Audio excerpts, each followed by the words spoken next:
यह है जगत मंदिर द्वारका। लियो क्या रहा कुछ फोन।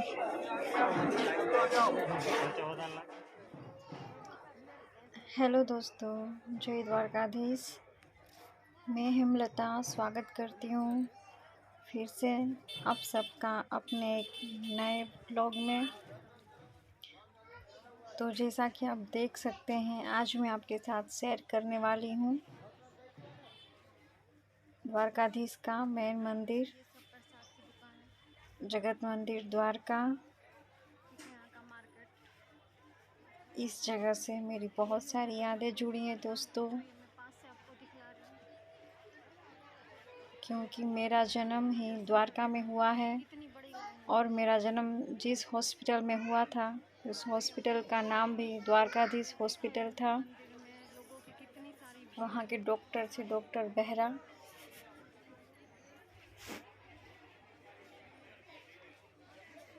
शादी बाद मुझे द्वारका छोड़ के यहाँ आना पड़ा। मुझे आज भी लगता है काश इन नौकरी द्वारका में होती तो कितना अच्छा होता, लेकिन ये नहीं हो सकता है। कम से कम अगर इनकी नौकरी राजकोट, जामनगर यहाँ कहीं भी आसपास रहती तो मैं अक्सर जब अपना मन करता तब आ सकती थी। लेकिन अब तो मैं यहाँ इतनी दूर हूँ और मैं अकेले जा भी नहीं सकती दोनों बच्चों को लेके। कभी कभी यहाँ बहुत अकेले परेशान हो जाती हूँ और द्वारका इतनी दूर है कि मैं वहाँ अकेले जा भी नहीं सकती हूँ। द्वारका जिस पे मुझे बहुत ज़्यादा ही आस्था है, बहुत विश्वास है। मेरी हर सांस में द्वारका है। मुझे लगता है कि मैं बहुत किस्मत वाली हूँ, पिछले जन्म के बहुत पुण्य किए होंगे तो मेरा जन्म द्वारका में हुआ है।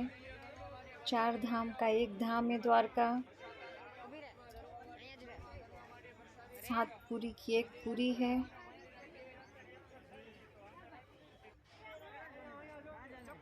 बहुत लकी हूँ, इसीलिए इस जन्म में मैं द्वारका में जन्मी हूँ।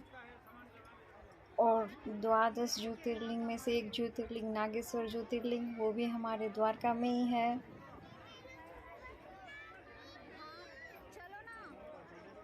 तो ये सारी जगह पे मैं बचपन से ही बहुत घूमी हूँ। तो दोस्तों, आप मेरी चैनल को सब्सक्राइब करिएगा, क्योंकि मैं आगे आपको पूरे द्वारका का दर्शन करवाने वाली हूँ।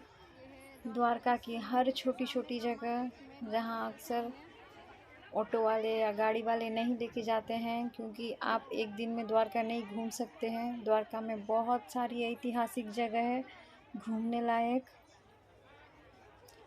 तो अगर आप मेरे चैनल को सब्सक्राइब करेंगे, मेरी हर वीडियो को देखेंगे, तो आपको द्वारका के बारे में बहुत कुछ जानने को मिलेगा।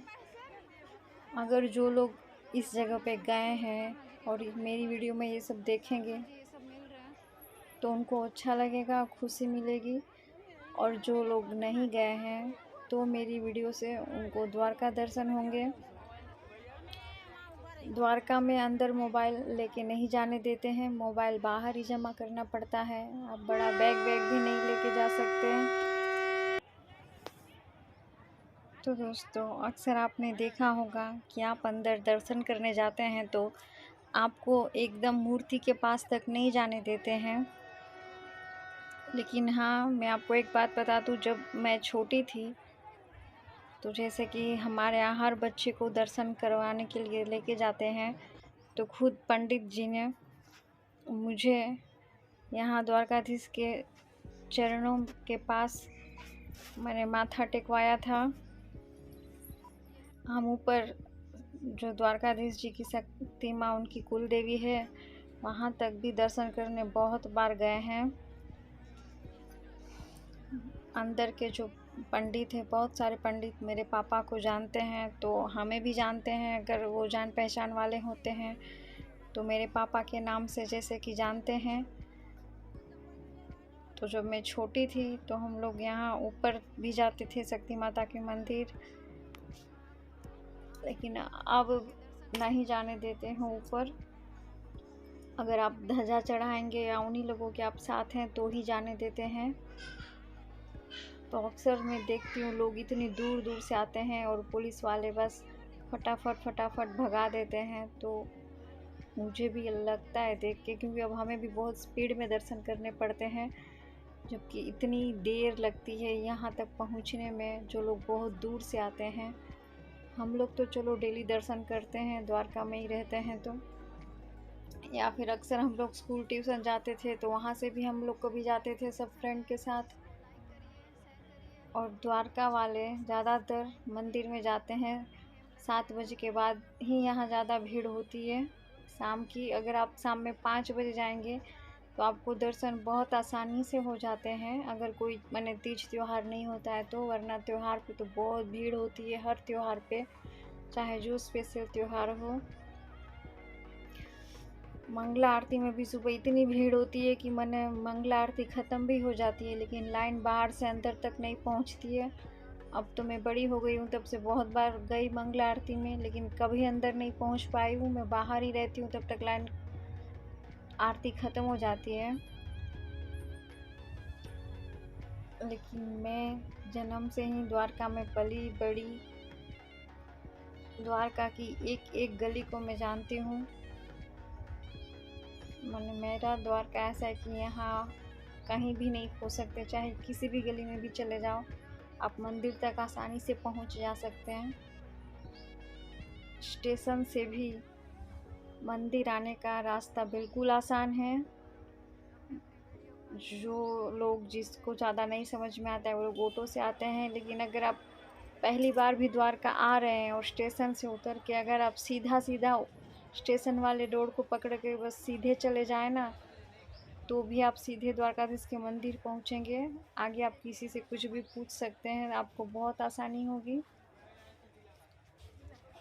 ऐसे तो द्वारकाधीश जी का जो मुख्य गेट है वो 56 सीढ़ी वाली साइड से है, वो है उनका मेन गेट। लेकिन हम लोग सब जो द्वारका में रहते हैं वो इसी गेट से जाते हैं, क्योंकि हमें यही सीधा पड़ता है।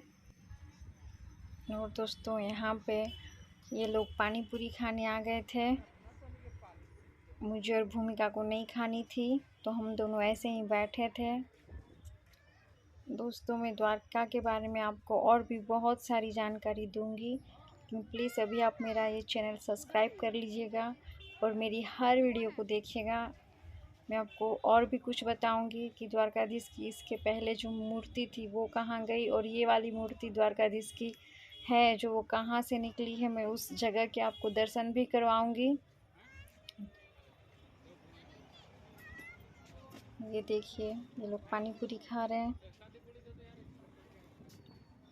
तो दोस्तों, प्लीज़ जल्दी से मेरी चैनल को सब्सक्राइब कर लीजिए।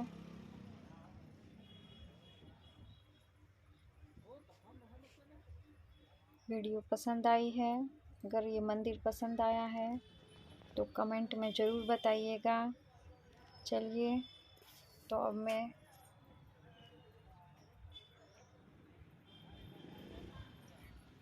आज का अपने वीडियो का यहीं पे एंड करती हूँ, और मैं आगे और भी बहुत कुछ बातें बताऊंगी। आपको बहुत सारी, ढेर सारी नई नई जानकारी मिलेगी दोस्तों, क्योंकि ये बहुत ही ऐतिहासिक जगह है।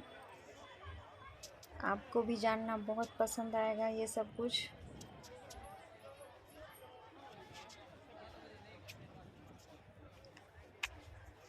तो आशा करती हूँ कि ये वाली वीडियो आपको ज़रूर अच्छी लगेगी, ज़रूर पसंद आया होगा। और मेरी इस मेहनत के लिए चैनल को सब्सक्राइब करिएगा। जय द्वारकाधीश।